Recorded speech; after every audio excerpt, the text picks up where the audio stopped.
Suspense. And the producer of radio's outstanding theater of thrills, the master of mystery and adventure, William N. Robeson. There is an easily recognizable distinction between a bookkeeper and a bookmaker. They usually are to be found one within and the other without the law. But when a bookkeeper starts taking from a bookmaker, such a nice distinction is apt to become confused amid photo finishes, scratch sheets, and the morning wire, with results ranging from welshing to grand larceny, from mayhem to murder. Results which we hope will keep you in suspense. Listen then as Frank Lovejoy stars in Win, Place, or Die, which begins in exactly 1 minute. Memo on Medals. Information about our military awards and decorations. The highly rated Air Medal is a bronze compass rose suspended by a pointer and charged with a swooping American eagle clutching lightning bolts in its talons. The ribbon consists of a wide blue band flanked by narrow gold and orange bands with the blue repeated along the edges. This dramatically designed decoration is given for meritorious achievement while participating in an aerial flight under circumstances which do not justify awarding the higher-ranked Distinguished Flying Cross. The Air Medal was authorized for heroic action after September 8, 1939. It has proved to be a major source of pride to those airmen who have earned it, and a stimulus to others for greater devotion to duty. Extra service and extra accomplishment merit special attention and recognition. The Air Medal pays tribute to those who distinguish themselves and do honor to their country and their branch of service while participating in aerial flight. And now, Win, Place, or Die, starring Frank Lovejoy. A tale well calculated to keep you in suspense.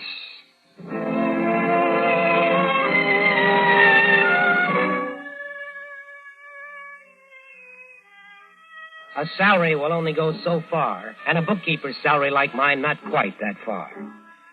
But I thought I saw an out, and I played it. It seemed like a sure thing. You see, there were only 3 of us in the main office of the Randolph Theater chain. The boss, me, and Jeannie, the gal I was going to marry. Joe. Yeah, honey? You going to take me to dinner tonight? Well, I don't feel much like going out. Why don't you grab some frozen stuff, and I'll come by your place. Broke again? Ah, Jeannie, don't start that. You know I got a lot of old bills. You promised to give me some money each week to save for the house and the furniture. Well, I will next week. I'll start next week. Joe, what's wrong? Nothing. Yes, there is. Something's wrong. Something you're not telling Oh, me. drop it, Jeannie. Will you just drop it? Randolph Theaters. Harper? Yeah? Sid Kurtz. Yeah. You're late, Joe. Yes, I know. I'm going out to lunch now. I'll see you in a few minutes. That's nice, chum.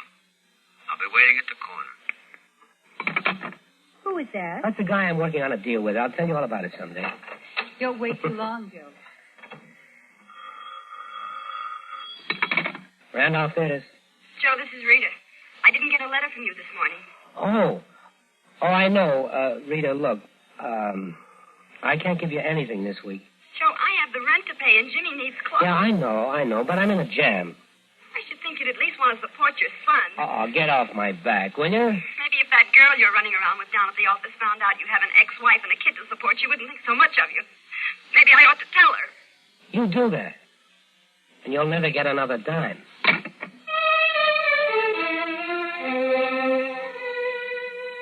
Once one of them gets on your back, they all climb on. But there was one I couldn't stall. Sid Kurtz. I opened the bag with the cash receipts from the Tivoli Theater, changed the figures, and took what I needed. It was mounting up. Every day it was mounting up, and I needed a break to pay it back. Well, late, chum. Well, I had to make a phone call. I mean 3 days late. I pay off on Fridays. I like to collect on Fridays. This is Monday. Now, where's the dough? It's right here. $54, right? That's right, chum. But this week, remember, win or lose. Friday. I can find another bookie, Sid. Sure, but we all work for Charlie McManus. He'll get it anyhow, Joe, and he'll get it on Friday. Remember that. There's nothing you can do when the ponies start running against you. 100 was easy to cover, but it got to be 200, 500, nearly 1,000. Is that the box office total for last week? Yeah. Mr. Randolph wants to see it. Why does he want to see it? Well, he checks it every once in a while, doesn't he?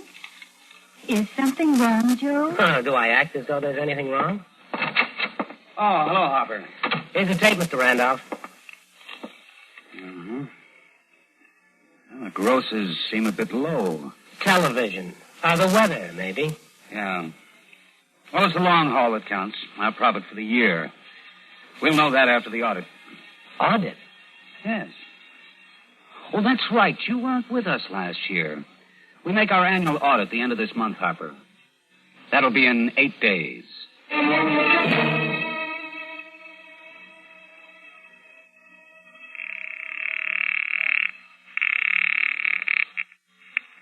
Charlie McManus speaking. Charlie, this is Joe Harper. Yeah, Harper. A bet for Sid Kurt's book. All right, shoot. What's the line on Sturdy Duke and the Sixth? Beaver money. You should walk it. Well, I want 1,000 on the nose. Did you say $1,000, Harper? Yeah, on the nose. Just a minute.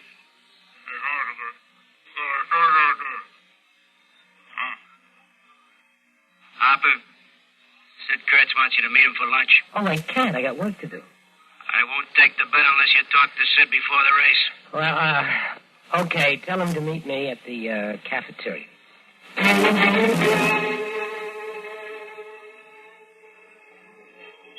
About this bet, Joe. Well, what's wrong with it? Nothing.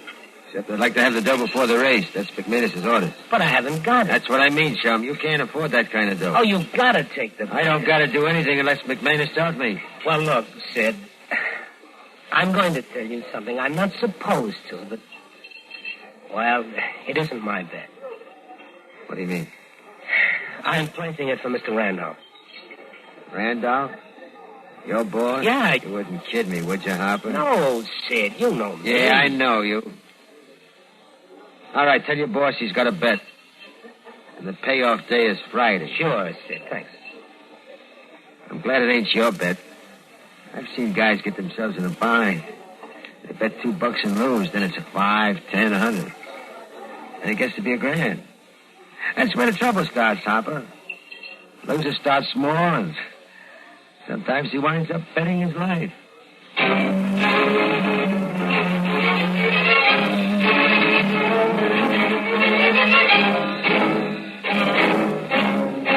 In a moment, we continue with the second act of Suspense. Another visit with Joe and Daphne Forsythe. Joe, what are you doing? Oh, hi, Daphne. Just eating a midnight snack. What is that mess? That mess is a liverwurst, salami, lettuce, and peanut butter delight. Nightmare is more like it. What woke you up? My stomach was growling. What woke you up? You. And I was dreaming such a pleasant dream. Oh? What?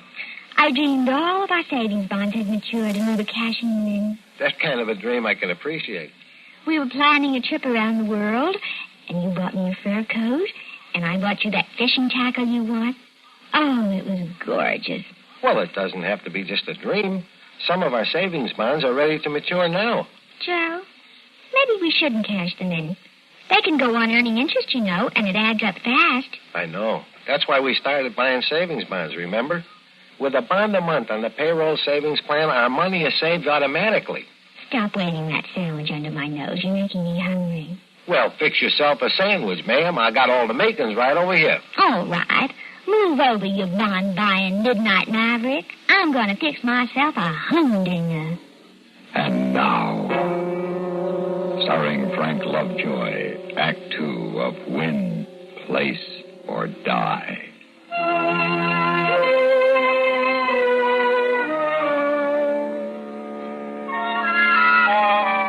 The trouble with horses is they can't read. At least they don't read the racing form.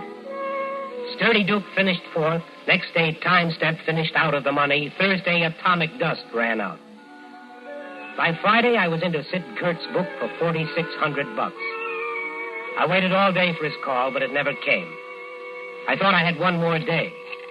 But when I got home, I found I was wrong. You keep late hours, Joe. Kurtz? Yeah, Kurtz. The guy who gets sore when people break dates with him. I tried to call you. You did? Funny, I never got the message. McManus must be getting absent-minded. Well, I tried all day. I tell you, the line was busy. That's a pity, Joe. They must have been booking a lot of action today to tie up your lines like that. Well, the play was light today, Joe. Very light. We had a bad week. Book got hit hard. I'm glad you got 4,600 for me, Joe. You have got 4,600, haven't you? No, I haven't got it. Oh, it's too bad. I can't tell you how sorry I am, Joe. I sort of choke up. I can't find a word. Ah, Sid, now listen to me. I'll have the dough for you tomorrow. Tomorrow, sure. It isn't my fault. They weren't my bets. You know that. Oh, you told me. Randolph was away all day. I even waited for him late, but he didn't even call me. He'll be in tomorrow, though. I'll get the dough for you. I'll get it. All right, Joe. Get a good night's sleep, kid. I'll wait till tomorrow. Oh, thank you, Sid. You're a friend. Sure, every day. Except Friday. Yeah. Good night, Sid. Good night, Joe. Joe. Yeah? There's something I think you ought to know. What's that? I hate a Welcher. Used to be an elevator operator in your office building. He tried to beat me out of a $20 bet. I didn't like to do it, but I gave him a... That's a big idea. Just telling you the story, Joe. I hit this other guy a lot harder for a lousy $20. He was in the hospital for quite a while. See you tomorrow, Joe.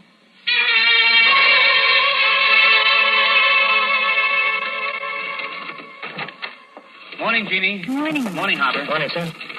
Oh, a day like this, I'd rather play golf than work. Tell me I'm dispensable, Jeannie. You're not. Not today. Couple of distributors coming in, and Mr. Charlie McManus called you. Who? McManus? I don't know anybody named McManus. Who's he with? I don't know. But he said you owed him $4,600. Well, I guess I should know him then, shouldn't I?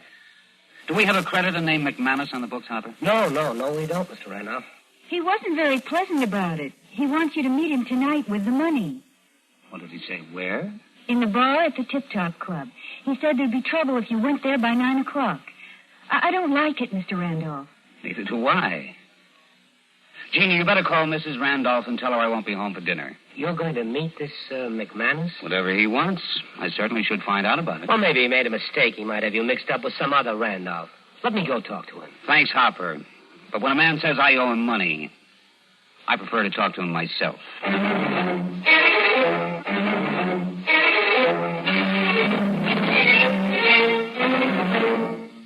In a moment, we continue with the third act of Suspense. Another visit with Joe and Daphne Forsythe. Joe? Joe, stop reading that paper and talk to me. I'm listening. Go ahead. Well, I was talking to Mrs. Snyder today. You know, she's the one whose boy had 31% less cavities. Uh-huh. Well, she thinks that we should buy bigger savings bonds. Uh-huh. She says that when people can afford it, it makes more sense. Oh, she says there are a lot of different denominations. They start at $25, but then there are $50, $100, $200, and even $500 bonds. Is that so? And then with the ones we've already bought through the payroll savings plan, we'd have quite a nest egg. Uh-huh. Are you listening to me? Uh-huh. Did you know that the total accumulated compounded semi-annual interest of the Series E savings bond will amount to 93 1/3% of the original purchasing price? Uh-huh. I thought so. Joe, what did I say?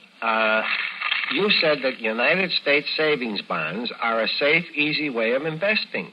I did. That they help guard our country's freedom. And? They're the best investment in America's future. I said something else, too. Oh, yeah. You said that the total accumulated compounded semi-annual interest of the Series E savings bond will amount to 93 1/3% of the original purchase price. Well, now, how did you do that? Husband's trade secret. And now, starring Frank Lovejoy, Act 3 of Win, Place, or Die.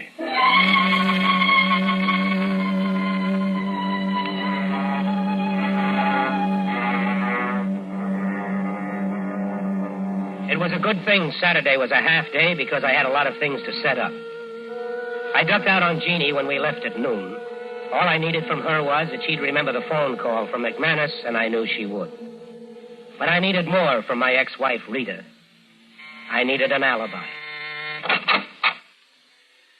Joe. Yes, honey. Well, what are you doing here, Joe? May I come in? Oh, sure. Rita, I got to thinking about you and Jimmy. I brought him a couple of things. Where is he? At a movie. He goes every Saturday afternoon with the other kids. Well, I'm sorry I missed him, but it's nice to be alone with you for a while. 3 years is a long time, Rita. Joe, what are you trying to say? That I miss you. I'm sorry about what happened to us. I couldn't do anything else, Joe. Not after the way you treated me. And you looked out. Well, I've been sorry ever since. You've got another girl. Well, it's no good, honey. Nobody's any good but you. Take me back, Rita. Oh, Joe. Honey. Joe, I don't know what to say. What'll I tell my family and Jimmy? We'll tell them together tomorrow. I'll rent a car. We'll go for a Sunday drive, the three of us, okay? Oh, yeah. That's my girl. Rita, there's something I'd like you to do for me. What, Joe? Well, I'm in a little jam. I've got to straighten it out tonight. Anybody should ask you, will you say I spent the evening here? Will you? Say from about 8 until midnight. Is that why you came, Joe? Because you're in trouble? No, I'm not in any real trouble. I just have to settle something before we can start out together again. Will you do it for me, honey? I'll do it, Joe. I don't know why, but I'll do it.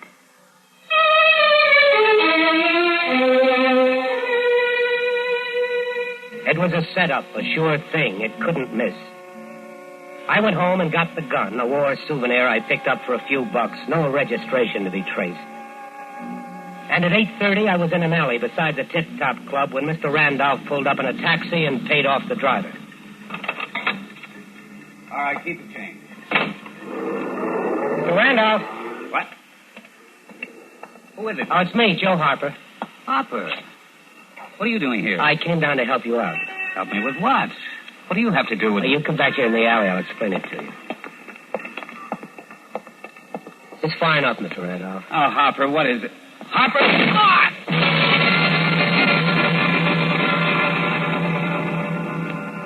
I walked away from it before the crowd gathered. I bought a ticket and went in to see a movie. When I got out, the midnight edition of the Sunday papers were off the press.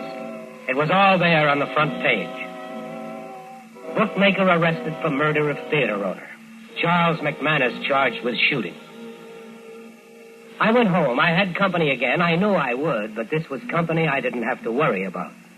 You knew about McManus's phone call to Mr. Randolph? Oh, I didn't take the call, Lieutenant. I heard Jeannie. That's Miss Thorpe. Tell Mr. Randolph about it. Randolph say he knew this McManus?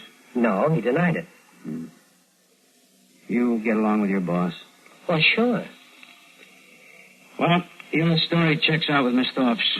Oh, by the way, she tells me that you two are engaged. Yes, that's right. Saturday night is a big date night. How come you two weren't together? Oh, well, Lieutenant, I've been married before. I've got an ex-wife and a kid. I was visiting them. Ah, I see. Well, I think you'd better come in with me. What for? Well, you're sort of a witness. Your testimony won't help this McManus any, and he has some bad boys on his payroll. Oh, you mean you want to take me into protective custody? Yes, that's right. Just for a couple of days. We've got Miss Thorpe, too. Well, no, I don't think I'd better. Well, you don't have to come in, of course, but it would be safer. Well, thank you just the same, Lieutenant, but I'm all right. I'm not afraid.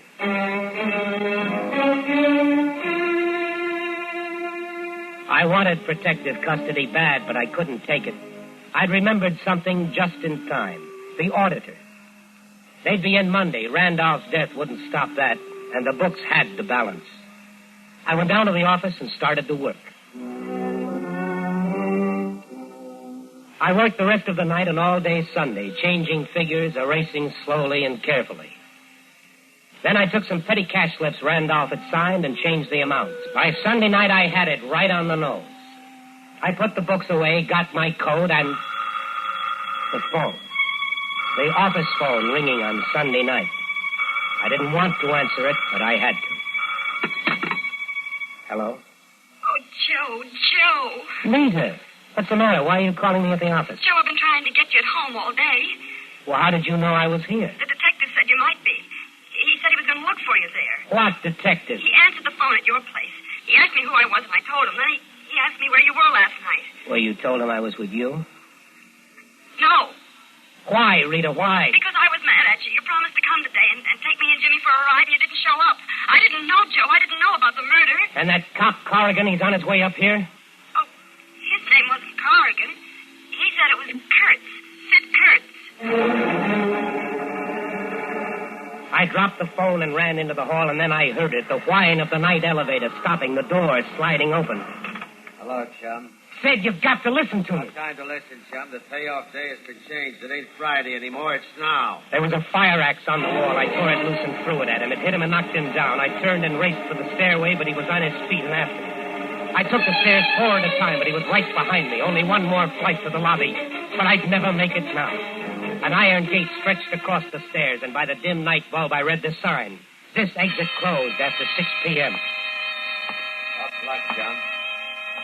Looks like you lost another photo finish. Sid, I'll get the money for you. I'll get it. Oh, it ain't money anymore, chum. You bet your life, Joe. And you lost the bet. Oh. You lost the bet, Joe. You lost the bet.